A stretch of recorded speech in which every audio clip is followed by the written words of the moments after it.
Bismillahirrahmanirrahim. Assalamualaikum warahmatullahi wabarakatuh. Alhamdulillah alladzi ja'ala Ramadan syahran mubarakan unzila fihi al-Qur'an hudan linnas wa bayyinatin minal huda wal furqan. Asyhadu an la ilaha illallah wahdahu la syarikalah wa asyhadu anna Muhammadan abduhu wa rasuluh. Allahumma salli wa sallim wa barik ala nabiyyina Muhammad wa ala alihi wa sahbihi wa man da'a bi da'watihi ila yaumiddin, amma ba'd. Para pemirsa dimanapun Anda berada, alhamdulillah kita bersyukur kepada Allah Subhanahu wa Ta'ala. Pada pagi hari ini Allah berikan kita nikmat iman, nikmat Islam, sehingga kita bisa bermuajahah secara online dalam rangka mengkaji tentang fikih puasa. Mudah-mudahan kita semua diberikan oleh Allah Subhanahu wa Ta'ala nikmat sehat sehingga kita bisa melaksanakan ibadah puasa di tahun 1441 Hijriah yang tinggal 5 hari lagi. Salawat dan salam semoga dilimpahkan kepada junjungan kita Nabi besar Muhammad sallallahu alaihi wasallam yang merupakan suri tauladan bagi kita, di mana beliau diutus oleh Allah Subhanahu wa Ta'ala sebagai rahmatan lil alamin. Kaum muslimin dan seluruh pemirsa yang berbahagia, pada kesempatan kali ini saya mengajak kita semua untuk bersama-sama mengkaji tentang ayat-ayat puasa sebagai bekal ilmu dalam rangka mempersiapkan diri untuk menghadapi Syahrun Mubarak, bulan yang penuh dengan keberkahan, yaitu bulan Ramadan. Allah Subhanahu wa Ta'ala berfirman di dalam surat Al-Baqarah mulai ayat 183 sampai dengan 187 yang biasa disebut dengan ayat-ayat puasa. Pada ayat 183 Allah Subhanahu wa Ta'ala berfirman, A'udzubillahi minasyaitonirrajim. Bismillahirrahmanirrahim. Ya ayyuhalladzina amanu kutiba alaikumus syiyam kama kutiba alal ladzina min qablikum la'allakum tattaqun. Wahai orang-orang yang beriman, telah diwajibkan kepada kalian untuk berpuasa sebagaimana telah diwajibkan kepada orang-orang sebelum kalian, agar kalian menjadi orang-orang yang bertakwa. Dalam ayat yang pertama ini Allah Subhanahu wa Ta'ala memanggil semua orang-orang beriman. Itu artinya bahwa perintah puasa itu wajib bagi orang-orang yang beriman. Dan puasa tidak melibatkan selain orang-orang beriman. Panggilan ya ayyuhalladzina amanu sesungguhnya adalah panggilan kasih sayang dari Allah Subhanahu wa Ta'ala. Ketika Allah berfirman ya ayyuhalladzina amanu, maka akan ada perintah maupun akan ada larangan setelah itu yang menunjukkan kasih sayang Allah Subhanahu wa Ta'ala. Dalam hal ini Allah menyayangi hamba-hambanya yang beriman dengan memerintahkan mereka berpuasa. supaya tidak terkesan bahwa puasa itu ibadah yang memberatkan. Allah informasikan kepada orang-orang beriman yang diwajibkan berpuasa itu bahwa perintah yang sama sudah pernah Allah perintahkan kepada sebelum umat Nabi Muhammad sallallahu alaihi wasallam. Para pemirsa kaum muslimin dimanapun Anda berada, kalau kita mendefinisikan asyam atau dalam bentuk mufradnya, dalam bentuk tunggalnya as-saum, maka para ulama bahasa mengartikan dengan al-imsak atau menahan diri. Menahan diri dari sesuatu. Baik kata as-saum maupun asyam, kedua-duanya digunakan oleh Al-Quran. Kata as-saum kita temukan di dalam surat Maryam. Ketika Bunda Maryam bernazar kepada Allah Sang Maha Rahman untuk berpuasa. Dalam pengertian menahan diri dari tidak berbicara. Karena orang-orang Yahudi akan mempertanyakan kepada diri beliau hal-hal yang sungguh akan menyakitkan terkait dengan kelahiran putra beliau yang tanpa ayah, yaitu Isa putra Maryam. Inni nazartu lirrahmani sauma falan ukallimal yauma insiya. Aku telah bernazar kepada Tuhanku yang Maha Rahman untuk bersaum, untuk berpuasa. Dan aku tidak akan berbicara pada seorang pun pada hari ini. Kata saum dalam ayat ini bermakna menahan diri dari berbicara. Menahan diri dari menjawab pertanyaan orang-orang Yahudi perihal kelahiran Isa putra Maryam yang tanpa ayah. Namun dalam pengertian istilahnya, para ulama fikih telah mendefinisikan puasa dengan menahan diri dari makan, dari minum, hubungan suami istri, dan segala hal yang membatalkan puasa dari sejak terbitnya fajar sodik atau fajar kedua sampai dengan terbenamnya matahari dengan niat karena Allah Subhanahu wa ta'ala. Itulah makna as-saum yang diperintahkan Allah dalam ayat yang pertama ini. Ayat 183 surat Al-Baqarah. Dan menjadi mudah karena sesungguhnya Allah pun telah memerintahkan kepada orang-orang sebelum umat Nabi Muhammad sallallahu alaihi wasallam. Namun demikian ada perbedaan-perbedaan antara puasa kaum terdahulu dengan puasa kaum muslimin saat ini.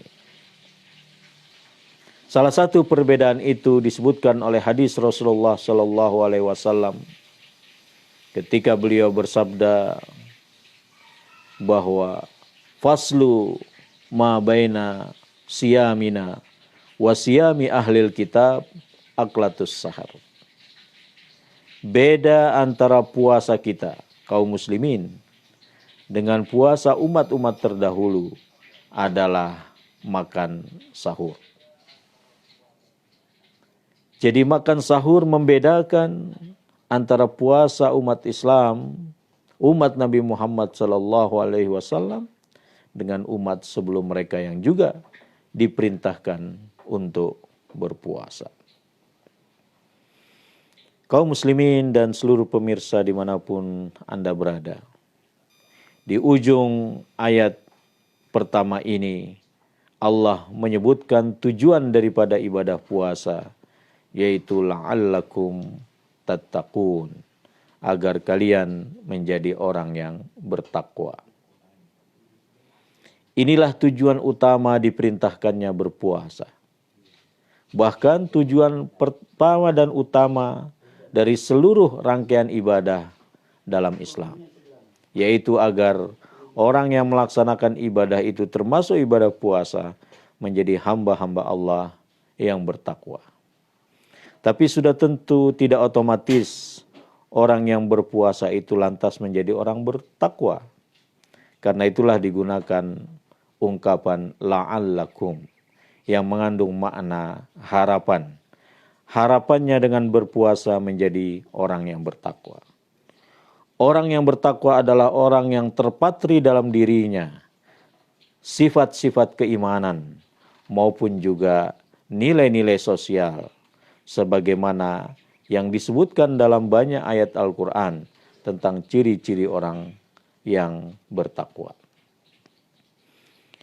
Karena itu puasa akan mendatangkan nilai-nilai keimanan sekaligus nilai-nilai kepedulian sosial bagi mereka yang melaksanakannya. Kemudian kita beralih pada ayat berikutnya, ayat ke-184 surat Al-Baqarah, di mana Allah Subhanahu wa taala berfirman, ayyamam ma'dudat.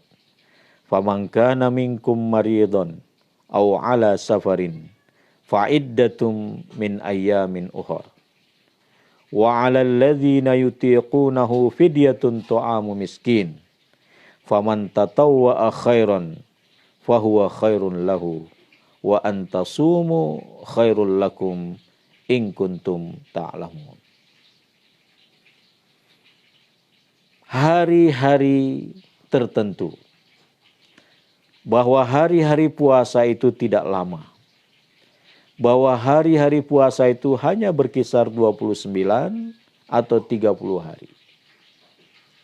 Inilah ungkapan yang menunjukkan bahwa puasa itu tidak berat, karena hanya dilakukan dalam beberapa hari. Bahkan dalam potongan ayat berikutnya, Allah membolehkan orang-orang untuk tidak berpuasa. Siapa mereka? Yang pertama, orang yang sakit. Faman kana minkum maridun. Yang kedua, orang-orang yang sedang dalam perjalanan. Au ala safarin. Kepada dua kelompok ini, mereka diperintahkan untuk menghitung hari yang mereka tidak berpuasa sehingga menggantinya di hari yang lain. Fa'iddatum min ayyamin ukhra. Pertanyaannya adalah, apakah semua bentuk sakit yang diberi rukhsah untuk tidak berpuasa? Sebenarnya tidak semua bentuk sakit yang diberi rukhsah untuk tidak berpuasa. Para ulama menyebutkan 3 kualifikasi sakit yang membolehkan untuk tidak berpuasa. Yang pertama, sakit yang kalau dia berpuasa akan mendatangkan parahnya sakitnya itu. Akan membuat sakitnya bertambah parah atau memperlambat kesembuhannya. Sehingga dia sangat berat untuk melaksanakan ibadah puasa. Dalam kondisi seperti ini, yang bersangkutan diwajibkan untuk iftar atau berbuka puasa. Yang kedua, sakit yang kalau dia berpuasa, mungkin untuk melaksanakannya, tapi amat payah, amat berat. Sehingga lebih utama untuk dia berbuka daripada melaksanakan puasa, walaupun sebenarnya dia sanggup.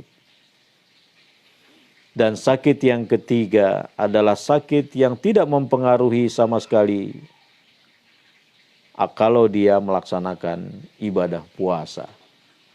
Maka dalam hal ini, dia lebih utama untuk berpuasa.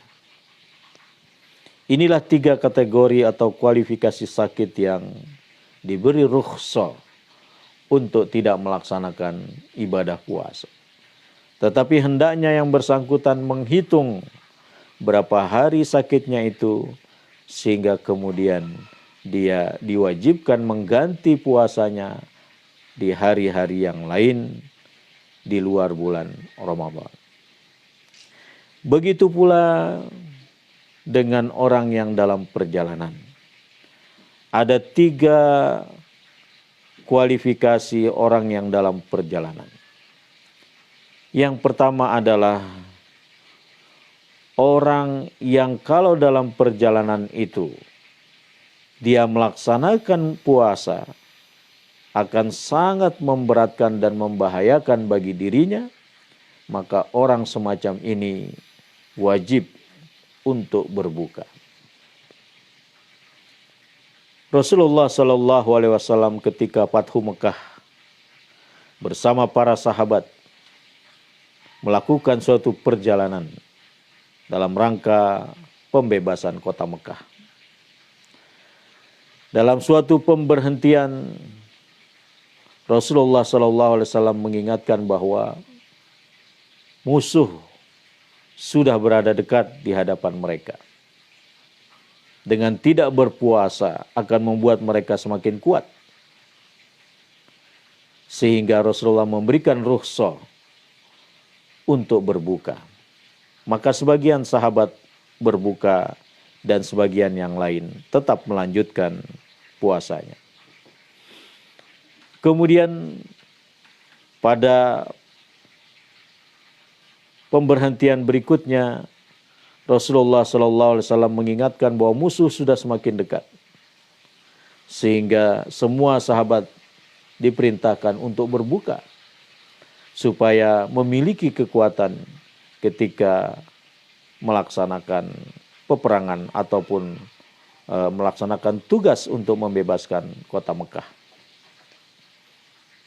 Hadis yang lain, pernah para sahabat berkerumun ketika ada salah seorang dari sahabat yang pingsan.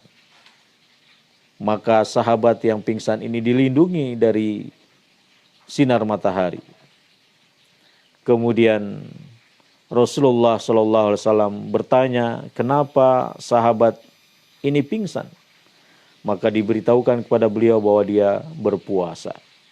Padahal dia sedang melaksanakan suatu perjalanan bersama rombongan sahabat yang lain. Maka Rasulullah kemudian mengatakan, laisa minal bir antasumu fis safar. Bukanlah suatu kebaikan untuk berpuasa dalam perjalanan. Jadi hadis ini menunjukkan bahwa seseorang yang berpuasa yang mendatangkan bahaya bagi dirinya karena dia berada dalam perjalanan diwajibkan untuk iftar, untuk berbuka. Yang kedua adalah perjalanan yang memungkinkan seseorang melakukan puasa, tetapi amat sangat berat, walaupun dia mampu untuk berpuasa. Dalam kondisi seperti ini, maka berbuka lebih dianjurkan, berbuka lebih afdol daripada dia berpuasa. Rasulullah SAW dalam suatu perjalanan bersama para sahabat. Ketika di tengah perjalanan ada sahabat yang berpuasa, ada yang tidak berpuasa. Para sahabat yang tidak berpuasa itu kemudian mengurus segala keperluan sahabat-sahabat yang berpuasa. Kemudian Rasulullah mengatakan kepada para sahabat semuanya, orang-orang yang tidak berpuasa hari ini telah memperoleh pahala karena mengurus saudara-saudaranya yang berpuasa. Ini artinya bahwa perjalanan yang berat sebaiknya tidak berpuasa. Karena dengan itu akan memiliki kekuatan-kekuatan energi untuk bisa mengurus sendiri keperluan-keperluannya, di mana para sahabat yang tidak berpuasa tadi bahkan mengurus keperluan sahabat yang berpuasa. Sehingga Rasulullah mengatakan yang tidak berpuasa hari ini memperoleh pahala karena telah mengurus keperluan-keperluan sahabat-sahabat mereka yang berpuasa. Kemudian yang ketiga adalah perjalanan yang kalau berpuasa tidak berpengaruh apapun. Misalnya di zaman modern dengan transportasi yang semakin canggih, semakin mudah, semakin cepat. Walaupun perjalanannya jauh, tetapi menggunakan transportasi yang nyaman, mudah, dan tidak memberatkan sama sekali, maka dalam kondisi seperti ini lebih utama untuk berpuasa. Para pemirsa dan kaum muslimin dimanapun Anda berada. Jadi mereka yang sakit dan yang sedang dalam perjalanan diberikan rukhsah oleh Allah Subhanahu wa taala untuk tidak melaksanakan puasa, tetapi kepada mereka hendaknya menghitung berapa hari mereka tidak berpuasa itu, kemudian wajib menggantinya, mengqadanya di hari lain di luar bulan Ramadan. Kemudian disebutkan pada potongan ayat berikutnya, wa 'alal ladzina yutiqunahu fidyatun tu'amu miskin. Kepada mereka yang tidak kuat berpuasa, maka tidak ada kewajiban puasa bagi mereka, tetapi mereka wajib membayar fidyah, yaitu dengan memberi makan satu orang miskin setiap satu hari tidak berpuasa. Dalam hal ini orang-orang tua yang sudah tidak kuat lagi berpuasa, atau orang yang sakit menahun, tidak kunjung sembuh, sehingga fisiknya lemah terus-menerus, maka ini termasuk orang-orang yang tidak kuat melaksanakan ibadah puasa. Merekalah orang-orang yang diperintahkan untuk membayar fidyah sebagai ganti dari tidak puasanya untuk memperoleh keutamaan di bulan Ramadan, bulan yang penuh dengan keberkahan itu. Dalam hal ini termasuk wanita yang hamil dan juga wanita yang menyusui. Ketika Ibnu Abbas menyebutkan kemudahan orang-orang yang safar, beliau juga mengatakan bahwa berlaku pula hal itu bagi mereka wanita yang hamil dan menyusui. Bahkan ketika datang seorang ibu yang sedang hamil kepada Ibnu Abbas, beliau mengatakan, anti bimanzilatil lati la tutik fa'alaiki fidyah wala qada'a alaiki. Anda wahai ibu yang sedang hamil, kedudukan Anda sama dengan orang yang tidak kuat untuk melaksanakan puasa, maka kewajiban Anda adalah membayar fidyah dan tidak ada kewajiban untuk mengqadha puasa. Nah, berapa takaran, berapa besaran yang diberikan sebagai bentuk pembayaran fidyah bagi mereka yang tidak kuat untuk berpuasa? Para ulama menyebutkan takarannya adalah 1 mud. 1 mud adalah 1/4 dari 1 sok, di mana ketika kita mengeluarkan zakat fitrah, takarannya adalah 1 sok. Maka 1/4 dari 1 sok itu adalah 1 mud. Yang kalau disetarakan dengan kilogram, kurang lebih 0,6 kilogram sampai dengan 0,75 kilogram. Apa bentuk makanan yang diberikan sebagai bayaran fidyah itu para ulama dalam hal ini agak luas. Membolehkan membayar dengan makanan yang mentah seperti beras, dan juga membolehkan membayar dengan makanan yang siap saji berupa makanan yang siap disantap, sudah tentu dalam hal ini beserta lauk pauknya. Dan bagaimana cara membayar fidyah itu? Membayar fidyah itu bisa dilakukan di awal Ramadan, ataupun di tengah-tengah Ramadan, ataupun di akhir Ramadan. Sebagaimana Ibnu Abbas ketika kondisinya sudah sangat tua, beliau tidak mampu lagi berpuasa. Di akhir Ramadan beliau mengundang 30 orang fakir miskin ke rumahnya. Kemudian beliau berikan makanan untuk 30 orang fakir miskin. Artinya boleh bagi mereka yang membayar fidyah itu memberikan setiap harinya 1 orang fakir miskin yang sama sampai 30 hari, atau fakir miskin yang berbeda dengan jumlah 30 orang. Bahkan dalam lanjutan ayat itu disebutkan faman tatawwa'a khairan fahuwa khairon lah. Yang mau melebihkan dari apa yang telah diwajibkan sebesar 1 mud itu, maka itu lebih baik baginya. Artinya seseorang bisa melebihkan tidak hanya 1 orang miskin untuk 1 hari yang dia tidak berpuasa. Mungkin 2 orang miskin. Mungkin 3 orang miskin. Atau bisa jadi dia melebihkan porsi makanannya yang tidak hanya 0,6 kilogram. Bisa jadi mungkin 1 kilogram per orang dan seterusnya. Karena setiap kelebihan dari minimal tadi, Allah akan memberikan pahala yang besar baginya. Ayat ini kemudian ditutup dengan wa antasumu khairul lakum in kuntum ta'lamun. Namun demikian, berpuasa itu lebih baik bagi kalian jika kalian mengetahuinya. Berdasarkan kitab-kitab tafsir, ketika puasa Ramadan pertama kali disyariatkan, ada pilihan bagi kaum muslimin apakah untuk berpuasa atau membayar fidyah.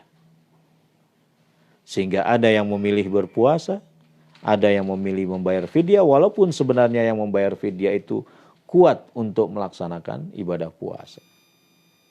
Karena itu Allah tegaskan di akhir ayat bahwa berpuasa itu lebih baik bagi kalian jika kalian mengetahuinya. Para pemirsa dan kaum muslimin dimanapun Anda berada. Selanjutnya kita akan masuk pada ayat yang ketiga, ayat ke-185 surat Al-Baqarah. Dalam ayat ini Allah Subhanahu wa taala berfirman, "Syahrul Ramadan alladzi unzila fihil Qur'an hudal linnas wa bayyinatin minal huda wal furqan. Faman syahida minkumus syahra falyasum wa man kana maridan aw ala safarin fa'iddatum min ayyamin ukhra. Yuridullahu bikumul yusra wa la yuridu bikumul usra wa litukmilul iddata wa litukabbirullaha ala ma hadakum wa la'allakum tashkurun."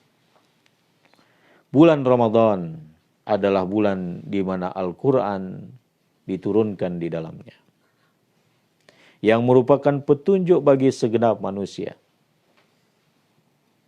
dan merupakan penjelasan dari petunjuk-petunjuk itu, dan juga sebagai pembeda antara yang hak dan yang batil. Barang siapa di antara kalian yang mengetahui masuknya bulan suci Ramadan, atau barang siapa di antara kalian yang pada bulan itu tidak bepergian dan juga tidak sakit, maka wajib baginya untuk berpuasa.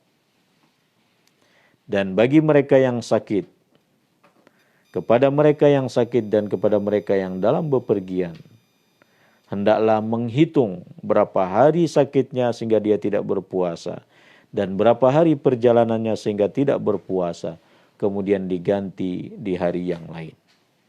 Allah menginginkan kemudahan bagi kalian, tidak menginginkan kesulitan. Dan hendaklah kalian menyempurnakan bilangan hari puasa kalian. Dan hendaklah kalian mengagungkan Allah atas petunjuk yang diberikan kepada kalian, agar kalian menjadi hamba-hamba yang bersyukur. Ayat ini menjelaskan tentang esensi bulan Ramadan. Bahwa di bulan yang mulia ini Allah turunkan sesuatu yang mulia, yaitu Al-Quran. Jadi Al-Quran ini turun dari zat yang maha mulia, dialah Allah. Dibawa oleh malaikat yang mulia, malaikat Jibril. Diterima wahyunya oleh Nabi yang mulia, Nabi Muhammad SAW. Allah pilih bulan pertama kali diturunkannya Al-Quran ini, bulan yang mulia, yaitu bulan suci Ramadan. Dan juga lebih khusus lagi Allah pilih malam di mana Al-Quran ini diturunkan, yaitu malam kemuliaan, yaitu malam Lailatul Qadar. Karena itu ketika bulan Ramadan hadir, bulan Al-Quran ini hadir, hendaklah kita banyak mengkaji dan juga berinteraksi, bermuamalah dengan Al-Quran. Agar kesempurnaan ibadah di bulan Ramadan itu menjadi semakin memperoleh nilainya dengan seseorang yang diperintahkan berpuasa, terus menjalin komunikasi dengan Sang Pencipta lewat kalamnya, yaitu Al-Quran. Di dalam ayat ini pula terdapat nasih atau yang menghapus kebolehan memilih antara berpuasa atau membayar fidyah. Sebagaimana ayat sebelumnya, ketika syariat puasa itu pertama kali diturunkan. Dengan firman-Nya, "Faman syahida minkumus syahra falyasum." Barang siapa yang tidak sedang dalam perjalanan, tidak sedang sakit, maka wajib baginya berpuasa. Atau dengan pengertian, barang siapa yang mengetahui masuknya bulan Ramadan, maka wajib baginya berpuasa. Menurut ahli tafsir, potongan ayat ini menjadi nasih, menjadi penghapus kebolehan memilih antara berpuasa atau membayar fidyah. Yang tersisa adalah mereka yang tua, baik laki-laki maupun perempuan. Wa 'alal ladzina yutiqunahu fidyatun, hanya merekalah yang kemudian diberikan keringanan untuk tidak berpuasa, sehingga mereka wajib membayar fidyah. Kemudian Allah Subhanahu wa taala menegaskan kembali mereka yang sakit, mereka yang sedang dalam perjalanan, hendaklah menghitung hari di mana mereka tidak berpuasa untuk kemudian menggantinya. Karena sesungguhnya Allah menginginkan bagi mereka kemudahan-kemudahan dan tidak menginginkan bagi mereka kesulitan-kesulitan. Kemudian ayat ini ditutup dengan perintah untuk menyempurnakan ibadah puasa itu sampai dengan akhir bulan. Baik bulan itu berjumlah 29 hari maupun 30 hari. Kemudian kaum muslimin yang telah berpuasa itu diperintahkan untuk bertakbir, untuk mengagungkan Allah setelah selesainya pelaksanaan ibadah puasa. Walitukabbirullaha ala ma hadakum wa la'allakum tashkurun. Agar kalian menjadi orang-orang yang bersyukur. Bersyukur atas petunjuk-petunjuk yang Allah berikan. Bersyukur atas syariat ibadah puasa yang Allah wajibkan kepada mereka. Para pemirsa dan juga kaum muslimin dimanapun kalian berada. Yang berikutnya adalah ayat ke-186. Pada ayat berikut ini tidak langsung berbicara tentang puasa. Tapi Allah Subhanahu wa taala berbicara tentang betapa dekatnya Allah dengan hamba-hambanya. sehingga Allah akan mengabulkan setiap doa yang dimohonkan oleh hambanya kepada Allah Subhanahu wa taala. Wa iza sa'alaka ibadi anni fa inni qarib ujibu da'watad da'i idza da'an falyastajibuli wal yu'minu bi la'allahum yarsyudun. Dan apabila hambaku bertanya kepadamu wahai Muhammad tentang aku, tentang Allah, katakanlah, jawablah bahwa aku dekat dengan mereka. Aku akan mengabulkan doa orang-orang yang berdoa kepadaku. Karena itu hendaklah mereka memenuhi perintah-perintahku dan beriman kepadaku, agar senantiasa mereka memperoleh petunjuk dari Allah Subhanahu wa ta'ala. Kaum muslimin dan pemirsa dimanapun Anda berada, memang orang berpuasa itu insya Allah doanya akan dikabulkan. Nabi menyebutkan dalam hadisnya ada 3 golongan yang doa mereka tidak tertolak. Salah satunya Nabi mengatakan as-shaim hatta yaftur. Orang yang berpuasa sampai kemudian dia berbuka. Kenapa Allah letakkan ayat tentang doa di tengah-tengah ayat puasa? Kalau kita hubungkan dengan hadis Rasulullah tadi, maka rahasianya adalah bahwa sesungguhnya orang-orang yang berpuasa itu dekat dengan Allah, sehingga Allah akan berkenan untuk mengabulkan doa hamba-hambanya. Di dalam ayat lain Allah Subhanahu wa taala berfirman, wa qala rabbukum ud'uni astajib lakum innal ladzina yastakbiruna an ibadati sayadkhuluna jahannama dahirin. Allah berfirman, berdoalah kalian kepadaku, maka aku akan mengabulkan. Sesungguhnya orang-orang yang enggan berdoa karena menyombongkan diri kepada Allah akan masuk ke dalam neraka jahanam dalam keadaan hina dina. Nauzubillah min dzalik. Kemudian yang terakhir adalah ayat ke-187. Allah Subhanahu wa taala berfirman, "Uhilla lakum lailatas siyamir rafathu ila nisaikum. Hunna libasun lakum wa antum libasun lahunna. Alimallahu annakum kuntum takhtanuna anfusakum fataba alaikum wa afa ankum. Fal'ana bashiruhunna wabtagu ma kataballahu lakum wa kulu washrabu hatta yatabayyana lakumul khaytul abyadu minal khaytil aswadi minal fajr. Thumma atimmus siyama ilal lail wa la tubashiruhunna wa antum akifuna fil masajid. Tilka hududullahi fala taqrabuha. Kadzalika yubayyinullahu linnasi ayati la'allahum yattaqun."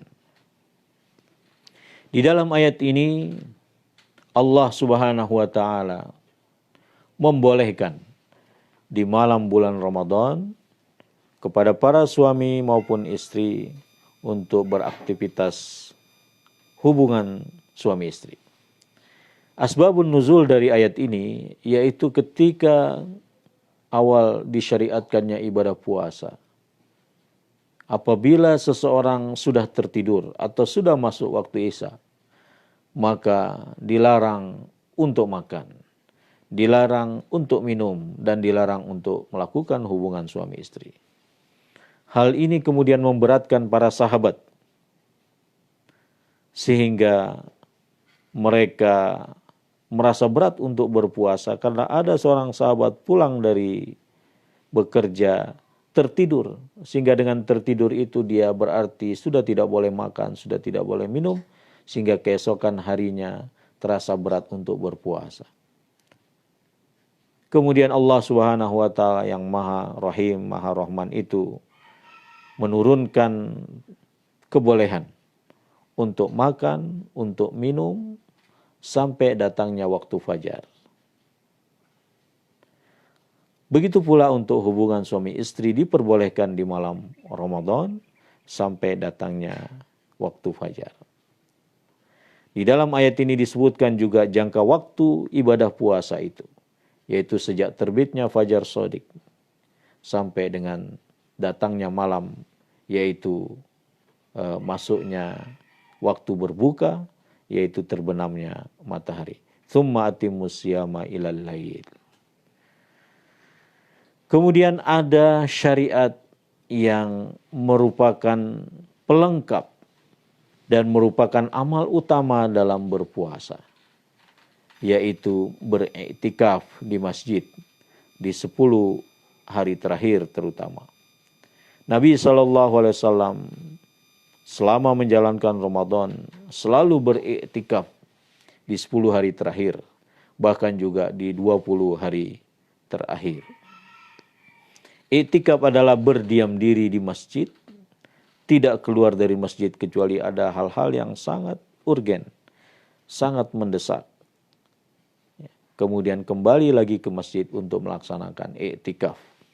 Iktikaf diisi dengan zikir, membaca Al-Quran, memperbanyak salat sunnah, beristighfar dan lain sebagainya, hingga nanti keluar di saat Ramadan berakhir. Kaum muslimin dan juga para pemirsa dimanapun Anda berada, demikianlah beberapa hal yang terkait dengan ayat-ayat puasa. Jadi kesimpulannya adalah yang pertama, bahwa sebagai bentuk kasih sayang Allah kepada kita semua, disyariatkan kepada kita untuk berpuasa, untuk saum atau untuk siam, yaitu menahan diri dari makan, menahan diri dari minum, hubungan suami istri dan semua hal yang membatalkan puasa sejak terbitnya fajar yang kedua, fajar shadiq, sampai dengan terbenamnya matahari. Yang kedua, bahwa puasa ini tidak berat, karena tidak mungkin Allah memberikan beban yang berat kepada hambanya, sementara Allah sendiri yang merumuskan doa di akhir surat Al-Baqarah. Rabbana wala tuhammilna ma la taqata lana bih. Ya Allah, janganlah engkau bebankan kepada kami apa yang kami tidak sanggup untuk memikul. Artinya puasa ini tidak begitu berat, walaupun membutuhkan perjuangan untuk melaksanakannya. Di antara indikasi bahwa puasa itu tidak berat, pertama bahwa puasa itu pernah disyariatkan kepada umat terdahulu. Yang kedua, bahwa puasa itu hanya dalam jangka waktu 1 bulan, 29 atau 30 hari. Dan yang ketiga, bagi mereka yang ada uzur syar'i, dibolehkan tidak berpuasa, tetapi untuk memperoleh kebaikan Ramadan, mereka diwajibkan untuk mengganti hari tidak puasanya di hari yang lain. Kemudian yang ketiga, bahwa Ramadan, bulan di mana kita melaksanakan ibadah puasa, adalah bulan turunnya Al-Quran. Karena itu ini adalah kesempatan yang baik, waktu yang tepat untuk kita mengkaji ulang, bertadarus Al-Quran, agar mukjizat yang ada itu, yang sampai saat ini masih ada itu, kita peroleh kebaikannya, kita peroleh keutamaannya dengan terus berinteraksi, baik dengan membacanya, memahami ayat-ayatnya, menghafal ayat-ayatnya, maupun juga membaca tafsirnya, sehingga kita memperoleh keberkahan dari Al-Quran. Yang berikutnya, bahwa dalam menjalankan ibadah puasa ini, kita diperintahkan juga untuk melakukan kebaikan-kebaikan. Ada nilai-nilai sosial yang perlu kita tunjukkan dalam beribadah puasa, yaitu kepedulian kita kepada orang lain, terutama di masa mewabahnya COVID-19 ini. Banyak di antara saudara kita yang kehilangan pekerjaan, kehilangan mata pencaharian, sehingga kepedulian kita, kebersamaan kita dengan saudara-saudara kita akan meringankan beban mereka. Karena itu hendaklah kita mengeluarkan zakat mal kita apabila kita tergolong yang wajib untuk mengeluarkannya. Dan hendaklah kita mengeluarkan zakat fitrah kita, memberi makan orang yang berbuka puasa, menyediakan sahur untuk mereka, dan seterusnya. Dan yang terakhir, mudah-mudahan dengan datangnya Ramadan tahun 1441 Hijriah ini, walaupun COVID-19 masih terus mewabah di antara kita, tetaplah kita bertawakal kepada Allah, tetaplah tenang, karena semakin berat yang kita lakukan, maka pahala akan semakin melimpah. Sehingga kita tidak boleh putus harapan dari Allah Subhanahu wa Ta'ala. Kita terus berdoa, mudah-mudahan ada kebaikan. Kita menjalankan ibadah puasa di tengah mewabahnya COVID-19 ini, sehingga kita diberikan oleh Allah pahala yang tak berbilang. Untuk selanjutnya barangkali ada pertanyaan-pertanyaan yang bisa saya jawab. Yang pertama adalah dari Pak Ponco. Hutang puasa tahun yang lalu bisakah dibayar saat ini? Apakah hutang tersebut menjadi berlipat? Syukran. Terkait dengan orang yang terlambat atau melalaikan kewajiban membayar hutang puasanya, memang ayat itu tidak menyebutkan secara rinci tambahan selain hanya mengganti puasanya. Karena itu para ulama berbeda pendapat. Ada yang berpendapat kalau sudah melewati Ramadan tahun berikutnya sementara hutang puasanya masih belum terbayar, maka ada tambahan di samping dia mengqadha puasanya, yaitu berupa kafarat. Kafarat ini dalam bentuk seperti membayar fidyah, yaitu memberi makan orang yang miskin sebanyak 1 mud. Majelis Tarjih dan Tajdid memilih pendapat yang kedua, bahwa yang bersangkutan hanya membayar hutang puasanya saja, tidak ada kewajiban kafaratnya, karena tidak ada dalil yang menunjukkan hal tersebut. Namun hendaklah banyak beristighfar, banyak memohon ampun kepada Allah, agar di tahun-tahun berikutnya dia tidak lagi melakukan hal yang sama, yaitu tidak melewatkan qadha puasanya hingga datang bulan Ramadan berikutnya. Wallahu a'lam bishawab. Yang berikutnya dari Bapak Abdurrahman, batasan rukhsah yang paling ringan jika masuk kategori harus membayar fidyah bagi orang yang lagi safar, indikasinya bagaimana? Untuk safar, mereka yang dalam bepergian itu tidak ada fidyah, tetapi mereka diwajibkan mengqadha puasanya. Jadi mereka yang dalam keadaan safar, bepergian, ada 3 kategori yang saya sebutkan tadi. Yang pertama, wajib iftar. Wajib iftar dalam perjalanan itu adalah orang yang kalau berpuasa akan mendatangkan mudarat baginya, memperparah, mungkin dia punya penyakit dan seterusnya, sehingga dia membahayakan dirinya dengan berpuasa di saat perjalanan. Sebagaimana Nabi tadi bersabda, laisa minal bir antasumu fis safar. Bukanlah suatu kebaikan apabila kalian berpuasa dalam perjalanan. Sudah tentu ini kategori pertama. Kategori yang kalau berpuasa itu akan membahayakan bagi dirinya dalam perjalanan itu. Ketika seorang sahabat pingsan dalam perjalanan, disitulah Nabi kemudian mengatakan, laisa minal bir antasumu fis safar.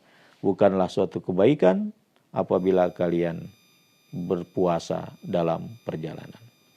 Kategori kedua adalah lebih utama berbuka daripada berpuasa ketika dalam perjalanan, yaitu orang yang sebenarnya mampu berpuasa, hanya saja berat baginya untuk berpuasa. Nah, orang semacam ini lebih utama untuk iftar. Ketika Nabi melakukan suatu perjalanan dengan para sahabat tadi, ada sahabat yang berpuasa, ada yang tidak berpuasa. Nah, sahabat yang tidak berpuasa banyak melakukan hal-hal termasuk mengurus keperluan-keperluan sahabat yang tidak berpuasa. Dalam hal ini, dalam kondisi seperti perjalanan lebih utama untuk tidak berpuasa sehingga bisa menyelesaikan urusan-urusannya.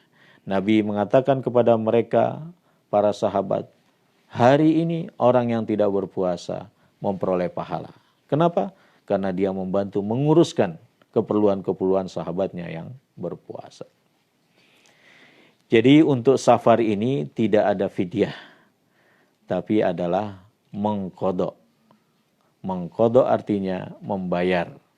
Berapa hari yang dia tidak berpuasa, dia bayar setelah Ramadan, dan sebaiknya dibayar sebelum masuk Ramadan berikutnya. Sebagaimana Ibunda Aisyah radhiyallahu anha membayar hutang-hutang puasanya di bulan Sya'ban karena kesibukan beliau bersama Rasulullah Shallallahu Alaihi Wasallam. Wallahu a'lam.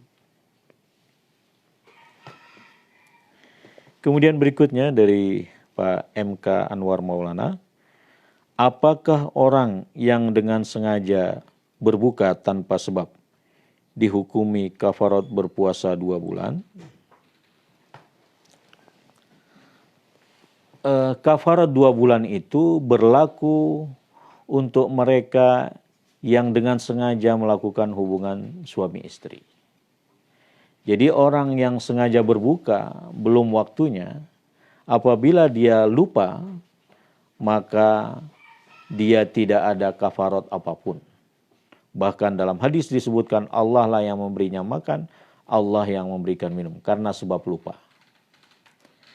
Tetapi kalau orang sengaja berbuka dan belum waktunya, ya, tanpa dianggap bahwa dia lupa akan hal itu, maka berarti dia telah membatalkan puasa.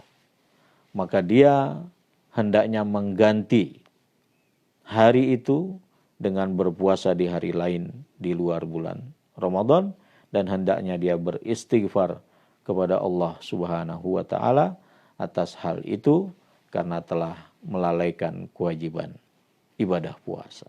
Wallahu a'lam bishawab.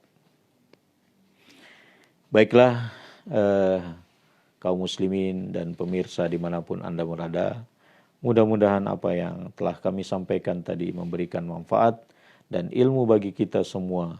Dan mudah-mudahan kita diberi kesempatan oleh Allah untuk menghirup udara Ramadan, berpuasa di bulan Ramadan di tahun ini dalam keadaan sehat walafiat dan dalam keadaan bisa bertarawih bersama, bisa beridul fitri bersama. Artinya kita berharap wabah COVID-19 ini segera Allah angkat dari hari-hari kita, sehingga kita bisa melakukan aktivitas kita sebagaimana biasa.